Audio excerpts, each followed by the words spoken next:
Now, you had to be living under a rock to not know that there are furious, raging fires tearing through Los Angeles as we speak, torching entire neighbourhoods, sending thousands fleeing.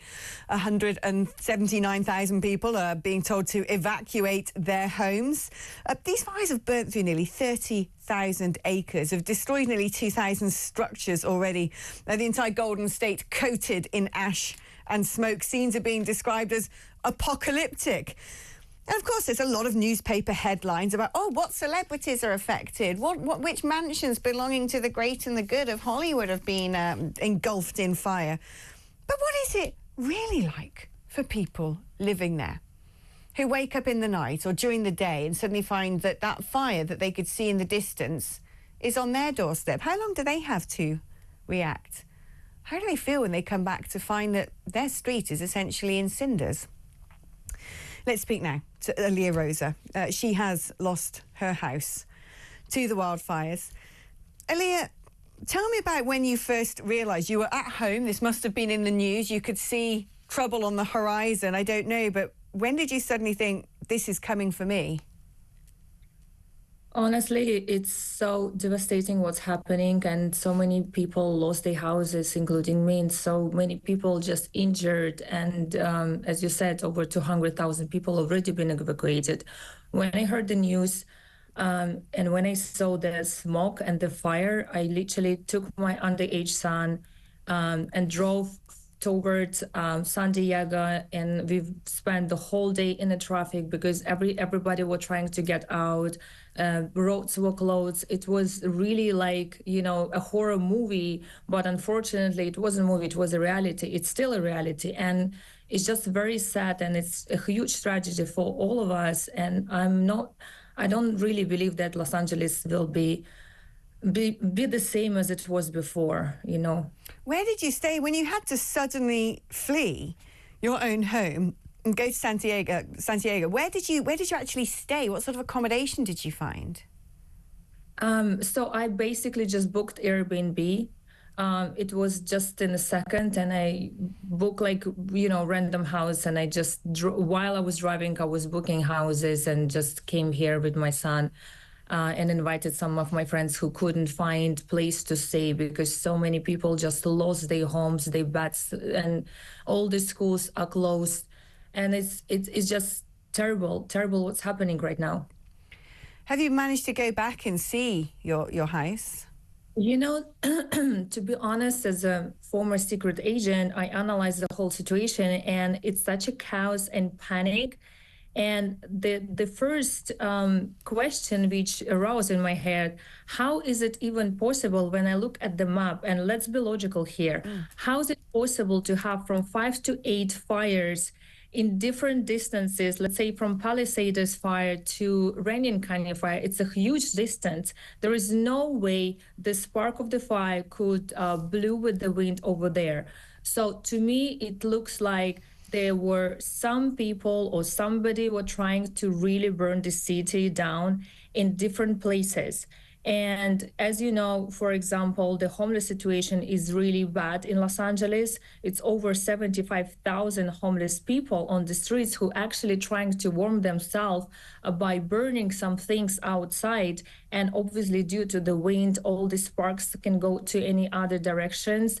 And I'm not talking about some, you know, people with mental issues who actually just like trying to do even more fires to, you know, due to this like chaos and all that, because of looters as well, and people right now stealing things from houses which are still, you know, abandoned by the homeowners. And this is what's happening right now. So I don't believe this is just a global warming, as the governor Newsom says. I do believe that they knew that Santa Ana winds are coming. They predicted that, I mean, according to weather forecast, but yet nobody could fill up the fire hydrants. Nobody took care about cleaning the forest floor, even though Donald Trump and 2019, you remember, he's mentioned to the governor Newsom that they need to clean up the forest floor, because this is essential, because all these like dry leaves, they just like they burn as a paper, even worse. So that's all these things said that was that was possible to do something for people, and yet nobody did anything. And besides, the mayor just cut off the budget for like 17 million, while a couple days ago America sent 500 million to Ukraine. And while people here are suffering and they simply do not have any other help. This is very devastating. I want to pick up on something you said earlier, because it sort of made the hairs stand up on the back of my neck. You said, as a former secret agent, you engage in analysis. You've looked at the spread of the inferno and asked questions about how on earth has it been able to rapidly get across so much of Los Angeles and so quickly. And of course, Gavin Newsom, governor of California, saying, oh, well, this is all climate change. And you've talked about there being people who might have caused fires either deliberately, so they could loot properties, or potentially homeless people inadvertently creating catastrophe. You've spoken as well about a mass negligence at authority level. Could there be malicious intent involved as well?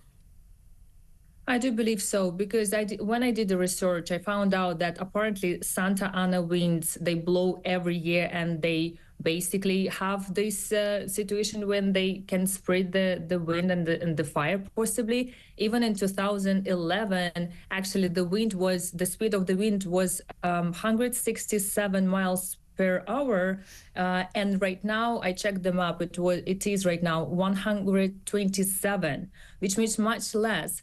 And yet we have this situation. So, it just seems to me that somebody trying to sabotage this whole situation before the Donald Trump inauguration, which is happening just in a few days. Would you potentially put that down to some sort of foreign activity? I do. I mean, this is my opinion, of course, but I do believe so. I do not believe this is the global crisis or something like that. I think somebody intentionally really burned these areas. Gosh, that's quite a revelation. What happens now? I mean, what happens now for you personally? What is your plan, knowing that your own house has been lost? That's exactly the next step, right? So all these people lost their houses.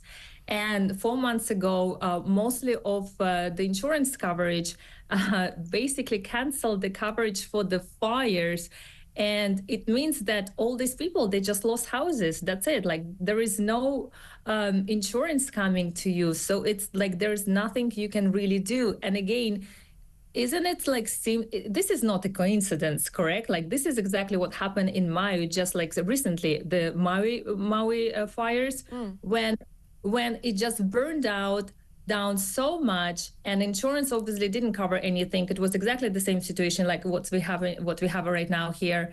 And somebody, like, other landlords just started to buy this land for a very cheap price. As you know, Palisades, Malibu, and Hollywood Hills, this is the most expensive areas in the United States. So somebody probably potentially trying to put down the price for the land, burn all these houses, despite all the prices, like over $20-30 million, and just will buy this land for almost nothing.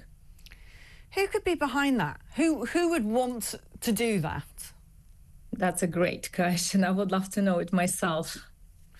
It does seem the sort of chain of events is alarming and needs to be looked into. But the idea that there could be collusion, there could be interference, that this isn't just a catastrophic act of God, especially the sort of sequencing of the decisions taken by insurance companies before this incident happened.